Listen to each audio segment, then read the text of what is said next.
चलिए आज बात करते हैं एक ऐसी सच्ची घटना की जो 1998 में जमशेदपुर के एक छोटे से कोने में घटी थी।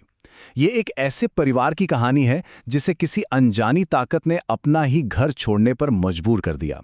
ये सिर्फ कोई सुनी सुनाई कहानी नहीं है, बल्कि डर, अंधविश्वास और एक परिवार की बेबसी की वो आप बीती है जो रोंगटे खड़े कर देती है। तो आइए छोटा गोविंदपुर के उस श्राप की कहानी को करीब से जानते हैं।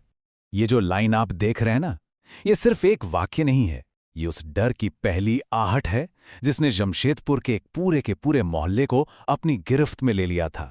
ये इस बात का संकेत था कि उस जगह पर अंधेरे के साथ साथ कुछ और भी बहुत भयानक दस्तक देने वाला था।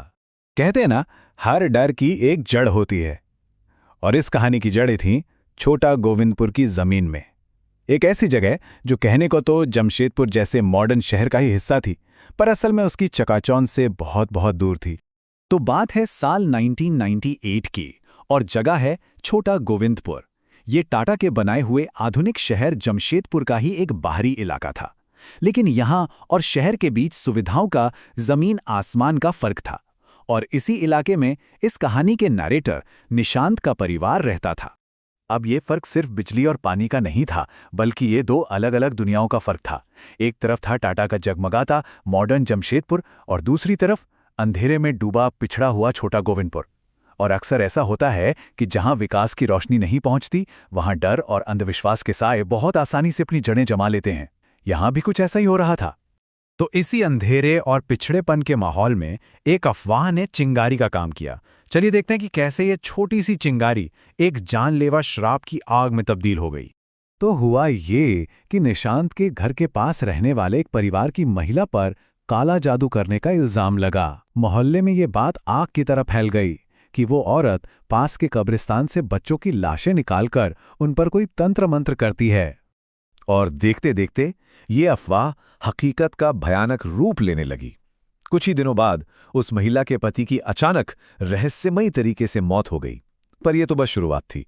अगले सिर्फ 2 हफ्तों के अंदर मोहल्ले के 3 और जवान लड़कों की मौत हो गई। एक ट्रेन से कट गया, दूसरे ने फांसी लगा ली, और तीसरा पानी में डूब गया।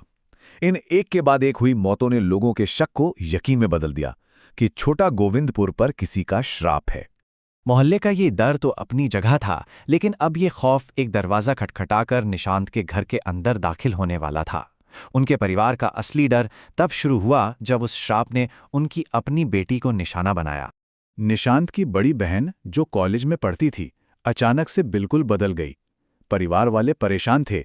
वो समझ ही नहीं पा रहे थे कि उनकी हंसती खेलती बेटी को आखिर हो क्या गया है। शुरुआत में तो लगा शायद तबीयत खराब है, उसने खाना पीना छोड़ दिया, सबसे बात करना बंद कर दिया। लेकिन फिर ये बदलाव भयानक होने लगा। उसकी सेहत तेजी से गिरने लगी, और फिर एक रात सबने उसके बंद कमरे से एक मर्द की भारी आवाज़ सुनी। जब घबराकर दरवाज़ा खोला गया तो सामने जो था उससे देखकर सबके होश उड़ गए। उनकी बेटी की आंखें पूरी तरह सफ़ेद हो चुकी थीं। परिवार ने जब भी कोई धार्मिक चीज़ जैसे रुद्राक्ष की माला या हनुमान चालीसा उसके पास ले जाने की कोशिश की, तो वो चीज़ जैसे उस पर नहीं बल्कि उसके अंदर मौजूद उस साए पर असर करती थी। वो एक आदमी की आवाज़ में चीखने लगती थी कि उसे सुइयां चुभोई जा रही हैं और वो उसे मार डालेगा। अब सोचिए उस परिवार की हालत। डॉक्टरों ने तो हाथ खड़े कर दिए थे। जब विज्ञान से कोई जवाब नहीं मिला तो उन्होंने उस रास्ते पर कदम रखा जहां मदद मिलने की उम्मीद भी थी और धोखा खाने का डर भी। ये रास्ता था तंत्र मंत्र का। अपने बेटी को बचाने की ये कोशिश उन्हें एक के बाद एक 4 अलग अलग लोगों के पास ले गई। सबसे पहले एक स्थानीय ओझा था जो दिन में प्लास्टर का काम करता था। फिर एक मौलवी जिसके पास वो बड़ी उम्मीद लेकर गए। उसके बाद एक और बाबा, और आखिर में एक सिद्ध पुरुष जो उनकी आखिरी उम्मीद थे। जो पहला ओझा था राजू, वो रात में मदद के लिए छत पर ही सोता था। लेकिन एक रात वो बदहवास चीखता हुआ नीचे भागा। उसने बताया कि उस साए ने उसे चारपाई समेत उठाकर फेंक दिया, और ये कहकर भाग गया कि ये चीज़ उसके काबू से बाहर है। इसके बाद परिवार पहुंचा एक मौलवी ताजी बाबा के पास।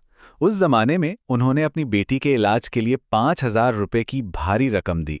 ये एक बहुत बड़ी रकम थी, और परिवार को लगा कि शायद अब सब ठीक हो जाएगा।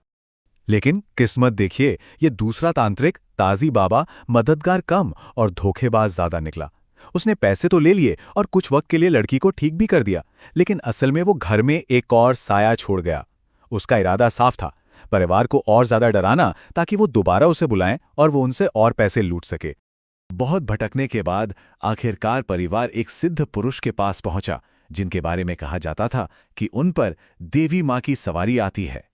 उन्होंने एक बहुत बड़ा हवन और अनुष्ठान किया, घर में मौजूद सभी बुरी ताकतों को एक मटकी में बांधा और फिर उसे ठिकाने लगाने के लिए एक खतरनाक सफर पर निकले। और इस बार इलाज कामयाब रहा। साये तो घर से निकाल दिए गए, लेकिन उनका जो खौफ था वो वहीं रह गया। परिवार के लिए अब उस घर में एक पल भी रहना नामुमकिन हो गया था। बहन की सेहत तो सुधर गई, लेकिन उस घर का माहौल वो कभी नहीं सुधरा। उस घर की दीवारों में अब भी एक अजीब सी नेगेटिविटी और डर महसूस होता था। परिवार को ये एहसास हो गया था कि भले ही साये चले गए हों, पर यह घर अब उनके लिए महफूज नहीं है।